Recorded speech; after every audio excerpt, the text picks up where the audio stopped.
Update சிலது இருக்குது, அதை பார்த்துருவோம்.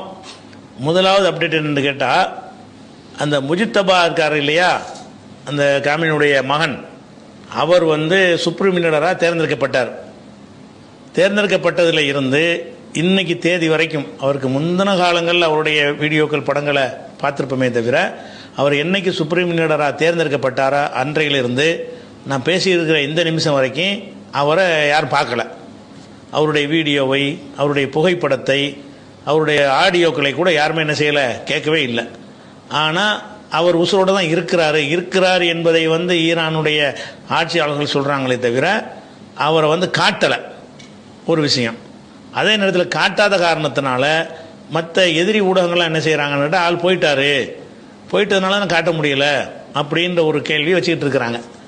அது நியாயமான கேள்வி தான். அதாவது என்னதான் இப்போ பாதுகாக்க வேண்டி இருந்தாலும் அவரை காட்டாமல் இருக்க வேண்டிய எந்த ஒரு தேவையும் கிடையாது அப்படின்னு சிந்திச்சு பார்க்கும் பொழுது அது என்ன விஷயம் அப்படின்னு பார்த்தீங்கன்னா, அதனுடைய விவரங்கள் இந்த அல் ஜரீதான்னு ஒரு பத்திரிகை, ஜரீதான்ற பத்திரிகைன்னு அர்த்தம், பத்திரிகைக்கு பேரே ஜரீதான்னு வச்சுருக்காங்க. அந்த ஜரீதாங்கிற இப்போ குவைத்திலேருந்து வரக்கூடிய அரபு ஒரு நாளிதழில் இது குறித்து அந்த ஈரானிய வட்டாரங்கள்லேருந்து கிடைத்த தகவல் என்ற அடிப்படையில் ஒரு செய்தியை போட்டிருக்கிறாங்க. அந்த செய்திக்கு துல்லியமான சோர்ஸ் அவங்க சொல்லாட்டாலும் அந்த செய்தியை பார்க்கும் பொழுது அதான் உண்மையாக இருக்க முடியும்.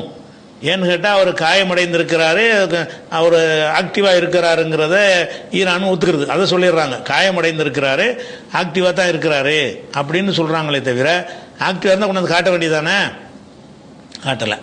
அதுபோக உயிருக்கு பயந்துக்கிட்டு மறைச்சி வச்சுருக்காங்கன்னா அப்படி பயங்கதான் எல்லாரும் உயிருக்கு அச்சுறுத்தல் இருக்கிறது. ஈரானுடைய அதிபருக்கு உயிருக்கு அச்சுறுத்தல் இல்லையா? அவர் என்ன செய்கிறாரு, மஹமூத் அவர் தான் அந்த ஊர் உலகத்தோட மக்களாக வர்றாரு. அதே மாதிரி அப்பாஸும் அது மாதிரி தான் வர்றாரு.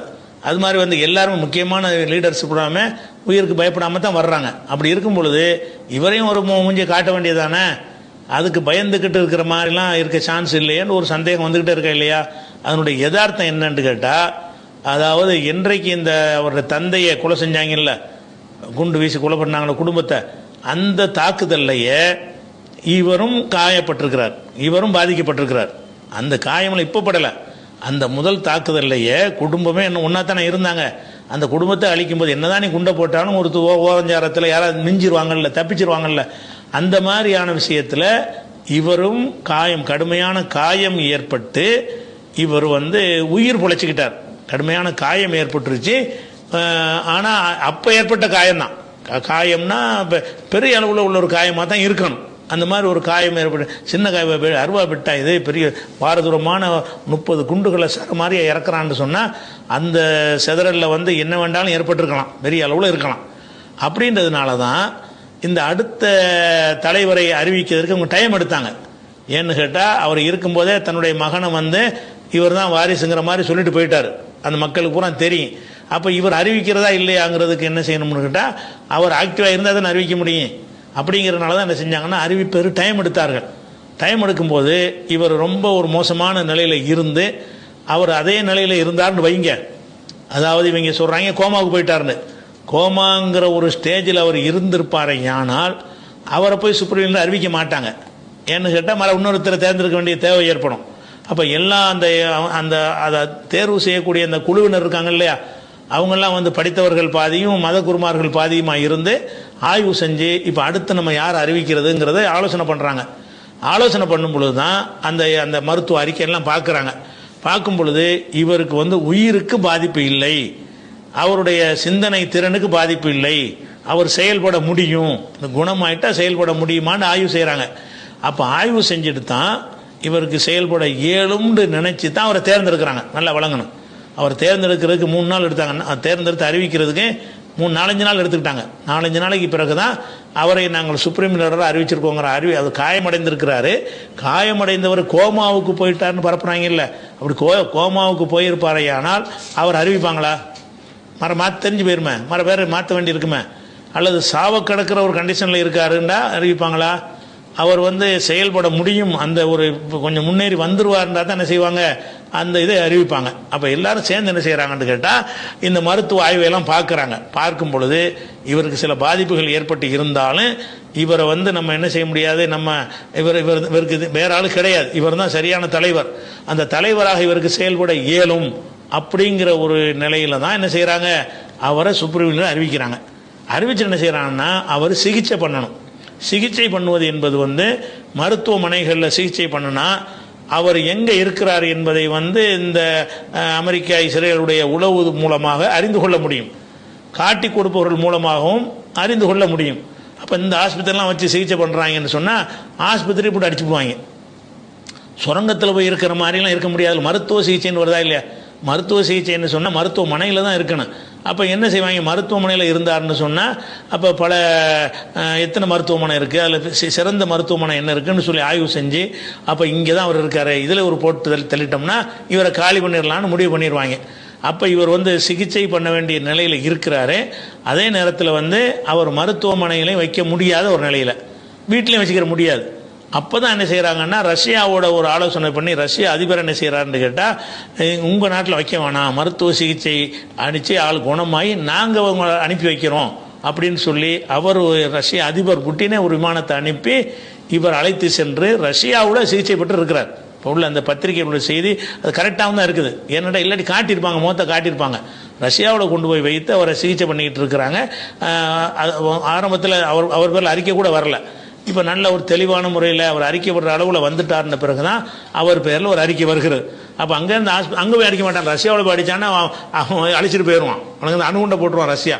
அவன் நாட்டுக்குள்ளே போய் அத்துமாரி நீங்கள் தாக்க முடியாது. அதனால் ரஷ்யாவுடைய புட்டினுக்கு சிகிச்சை பண்ணக்கூடிய அந்த மருத்துவமனையில் தான் அவர் இருக்கிறாரு. யார், முஜ்தபா இருக்காரு. ஆனால் செயல்படக்கூடிய நிலையில் இருக்கிறாரு. கொஞ்சம் கைகாலெலாம் ஒடிஞ்சிட்டா கூட ஒரு காலை எடுத்துட்டாங்கன்னு சொல்கிறாங்க. ஏதோ நடந்திருக்கலாம். நடந்தால் கூட அவர் அந்த பிரெயின் மூளையும் சிந்தனை செயல்பாடும் ஒழுங்காக இருந்தால் ஒன்றும் பாதிக்க இருக்காது. இந்த ஹமாஸை உருவாக்குனர் இருக்கார், அவர் யார், அகமது யாசின் இருக்காரு. அவர் சக்கரை நாளில் வந்திருந்தாரு. அவரையும் கைகாலெலாம் முடக்கி தான் வச்சுட்டாங்க. அவர் சக்கரை நாற்காலியில் இருந்து கொண்டு தான் இவ்வளோ பெரிய உலக வல்லரசுக்கெல்லாம் பாடம் கற்பிக்கக்கூடிய இந்த ஹமாஸ் படையை உருவாக்குனார். ஒன்றை உருவாக்குவதற்கு அப்படி பெருசாக ஆக்டிவாக இருக்கணும்னா அவனுக்கு மூளை ஆக்டிவாக இருந்தால் சரிதான். மூளை ஆக்டிவாக இருந்தால் என்னெல்லாம் செய்ய முடியும். அவர் நல்லா செயல்படுற நிலை இருக்க போய் தான் அவர்கிட்ட அனுப்பி அவர் சைன் பண்ணி அந்த அறிக்கையை வாசிக்கிறாங்க, காட்டுவாங்க. எப்போ காட்டுவாங்கன்னா கொஞ்சம் ஒரு மருத்துவ சிகிச்சைலாம் இல்லாத ஒரு தோற்றத்தோடு உங்களுக்கு காட்டுவாங்க. அதனால் அவர் காயமடைஞ்சது உண்மை. எப்போ காயம், அந்த முதல்ல தாக்கும் போத, இன்னொரு தடவை காயமடையல. அவர் தந்தையை தாக்கும் பொழுது இவருக்கும் அந்த காயம் ஏற்பட்டதுங்கிற அந்த காயம் இருக்கிறது. அந்த காயம் பாரதூரமாக காயமாக இருக்கிறதுனால அதை சரி பண்ணி கொண்டு வருவதற்கு டைம் எடுக்கும். அதை ரஷ்யாவில் கொண்டே வைத்திருக்கிறார்கள். அதனால தான் இவங்க உளவுத்துறை கண்டுபிடிக்கும், ஈரானில் எங்கேயுமே இல்லை, யாராவது காட்டி கொடுங்க அப்படின்னு சொல்கிறாங்க. காட்டி கொடுத்தா நான் 84 கோடி ரூபா தர்றேன் அப்படிங்கிறேன், இதை வழங்கிக்கிறேன். அதனால் முஜ்தபா உயிரோடவும், அதாவது கருத்து சொல்லக்கூடிய வகையிலையும் முடிவெடுக்கக்கூடிய வகையிலும் இருக்கிறாரு. உடல் ரீதியாக அவர் கொஞ்சம் பாதிக்கப்பட்டு இருக்கிறார் என்ற செய்திகளை எல்லாம் இந்த ஜரீதாங்கிற பத்திரிகையில் வெளியிட்டிருக்கிறாங்க.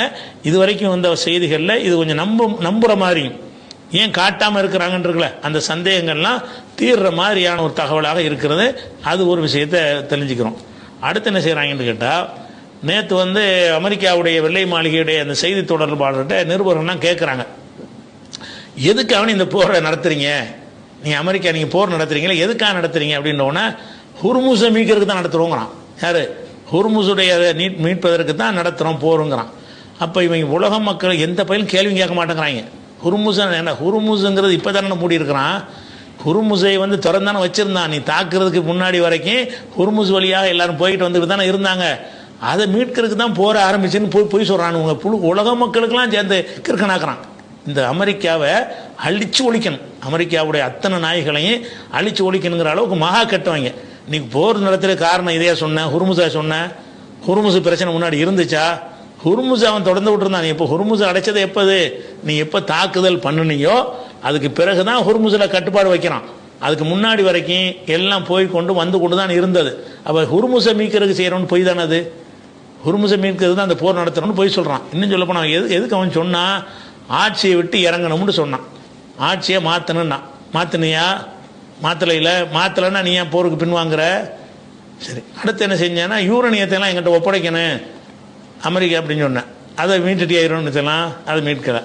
அதுக்கப்புறம் இருக்கிற ஏவுகணையெல்லாம் அழிக்கணும், அதுக்கு தான் போருண்ட. ஏவுகணை அழிச்சியா? அழிக்கலை. அழிச்சிட்டுன்னு நீ சொல்லிட்டு இருக்க, அவன் அடிச்சுக்கிட்டே இருக்கிறான். அதுக்கடுத்து என்னென்னு கேட்டால் இப்போ ஹொர்முஸை திறக்கணும்னு புதுசாக என்ன செய்கிறான்னு கேட்டால் ஒரு டைலாக் விட்றாங்க. ஆக டோட்டலாக அவங்க சொன்ன எந்த காரியத்தையும் செய்யலை. நாங்கள் பலமான சேதத்தை எதுக்கு ஏற்படுத்தின? பலமான சேதத்தை ஏற்படுத்திட்டோன்னு சொல்கிறான். யார்? இந்த ட்ரம்ப் சொல்கிறான் பலமான சேதத்தை ஏற்படுத்திட்டோங்கிறான். பலமான சேதத்தை ஏற்படுத்தினீங்களே, எதுக்காக அந்த சேதம் ஏற்படுத்த நோக்கமா, அல்லது நீ அந்த ஆட்சியை கைப்பற்றுறது எங்களுடைய ஒரு மாநிலமாக அதை ஆக்கிடும் தானே சொன்னேன். அங்கே உள்ள ஏவுகணையெல்லாம் அழிச்சிடணும் தானே சொன்னேன். நீண்ட தூர ஏவுகணைலாம் ஒழிக்கணும் தானே சொன்னேன். எதுவும் ஒன்றுமே நடக்கலையே. இப்போ ஹொர்முஸுங்கிற ஒரு பஞ்சாயத்தே கிடையாது. இப்போ என்ன செஞ்சுட்டாங்க? அவங்கள பொறுத்த வரைக்கும் பிரிட்டன் எல்லா நாட்டையும் கூப்பிட்டாரு. யார்? ட்ரம்ப் வந்து ஒவ்வொரு நாட்டிலையும் உங்கள் படைகளை தாங்க, நம்ம கூட்டமாக போய் ஹொர்முஸில் நுழைஞ்சு அதை கைப்பற்றிக்கிடுவோம் அப்படின்னு எல்லா நாட்டுக்கும் ஃபோன் போட்டு பேசின. யார்? இவன் சீனா வரைக்கும் கேட்டிருக்கானா? அதை வந்து யாருமே ஏற்றுக்கல, எல்லாம் நிராகரிச்சிட்டாங்க. பிரிட்டன் நினைச்சிட்டாங்க அந்த ஐடியா எங்களுக்கு இல்லைன்ட்டாங்க. சீனா மறுத்துட்டாங்க. பிரான்ஸ் மட்டும் ஒரு கப்பல் மாதிரி அனுப்பி வச்சிருக்கிறாங்க. அதுவும் அவங்களும் வரல, இன்னும் புறப்படலை, அறிவிப்போட நிற்கிறது. அது இந்த ஹொர்முஸை மீட்பதற்கு வரமாட்டாங்க. வந்தால் என்ன ஆயிரும்னு கேட்டால் அங்கே உள்ள கன்னிவடிகள் எல்லா பேரும் காலி ஆயிடுவாங்க. அதனால தெரியும். இப்போ உள்ள நிலைமை என்னன்னு கேட்டால் ஹொர்முஸை பொறுத்த வரைக்கும் இவங்க எல்லாம் கூட்டு சேருவாங்க. என்ன பாதிக்கப்படும் போது அதை சொல்லி கூட்டு சேர வாய்ப்பு இருக்குல்ல. ஒவ்வொரு நாட்டு கப்பலையா தடுத்துட்டோம்னு என்ன செய்வோம்னா எல்லா நாட்டுக்காரனும் வந்து போர்க்களத்தில் வந்து உண்ணா இணையக்கூடிய ஒரு நிலைமை ஏற்பட்டு போயிடும். அதை தூர நோக்க சிந்திச்சு என்ன பண்ணிட்டாங்கன்னு கேட்டால் இப்போ வந்து அமெரிக்காவோட சேர்ந்து யார் தாக்குதலில் ஈடுபடுறாங்களோ, ராணுவம் சப்போர்ட் பண்ணுறாங்களோ அவங்கள தவிர எல்லாரும் போலான்ட்டாங்க. இப்போ இந்தியாவுக்கு வெற்றிங்கிறாங்க. இந்தியாவுக்குலாம் வெற்றியில் எல்லாருக்கும் அனுமதி கொடுத்துட்டான். வெற்றிட்டு மோடியோட ராஜதந்திரத்துக்கு கிடைத்த வெற்றி. இப்போ கப்பல்லாம் 2 கப்பலை விட்டாங்க. உனக்கு மட்டும் விடா, யாருக்கு வேணும் பாகிஸ்தானுக்கு விடுவான், யாருக்கு வேணாலும் விடுவான். அப்போ இப்போ முடிவு என்ன எடுத்திருக்காங்கன்னு கேட்டால் அந்த போரில் அமெரிக்காவோட இணைந்தீர்கள்னா உங்களுக்கு கிடையாது. போரில் இணையலன்னு ஒதுங்கி இருந்தீங்கன்னா உங்களோட பிரிட்டனும் போகலான்ட்டாங்க. யாரெல்லாம் நீங்கள் இந்த அமெரிக்காவோட சேர்ந்து போரில் இல்லையோ, போர் தான் அளவுகோலை வச்சுக்கிட்டான். நல்லவன் விசுவாசமான நாடுலாம் கணக்கு கிடையாது. இந்தியாவில் நமக்கு விசுவாசமான நாடெல்லாம் அனுமதி கொடுக்கவே இல்லை. எல்லாருக்கும் கொடுத்த அனுமதியில் இது வருகிறது. அந்த அனுமதி எதுக்கு கொடுத்தான்னு கேட்டால் எதுக்கு 50-100 நாடுகளை எதிரியாக்கணும், அவங்க எல்லாம் எதுக்கு ஒன்று அசம்பிள் பண்ணும்போது நம்ம அதை எதிர்த்து போராட வேண்டிய தேவையற்ற ஒரு நிலைமை ஏற்படும். அதனால அமெரிக்காவுடைய கப்பல், இஸ்ரேலுடைய கப்பல் அவங்களுக்கு சார்பாக நீங்கள் களம் இறங்கினால் உங்கள் கப்பலுங்கிறான்.